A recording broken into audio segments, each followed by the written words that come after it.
Of course, this paper published this week is the first in a series of papers being published. There'll be many more still to come, including one, we're told, that will deal with defence and security. And that's an issue I picked up on with the First Minister in an interview earlier this week, asking for clarification on her policy over nuclear defence and membership of NATO. Most countries in NATO are non-nuclear countries. None of them have signed that treaty.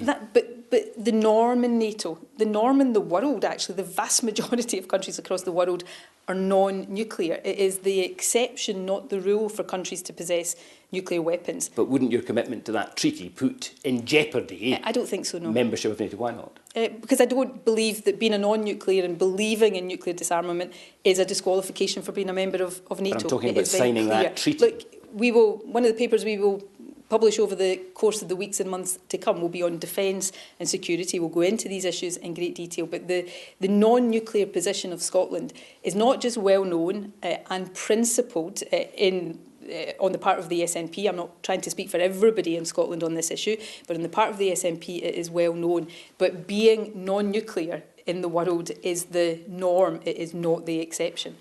Now, I think that's a really interesting answer from Nicola Sturgeon. She's recommitting to the treaty on the prohibition of nuclear weapons, but arguing that that's not a block, a barrier to potential independent Scottish membership of NATO. Now, NATO themselves have said that the treaty is inconsistent with the alliance's nuclear deterrence policy. Do you think they would overlook a Scottish desire to be part of the prohibition treaty?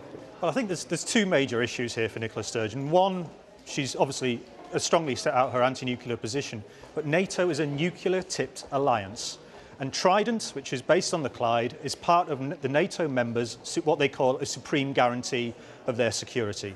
So you're simultaneously saying, we want Trident out of our country, we want this part of this supreme guarantee out of our country, and we also want to join your alliance. And it's pretty difficult to imagine NATO saying, yeah, okay, we'll agree to that.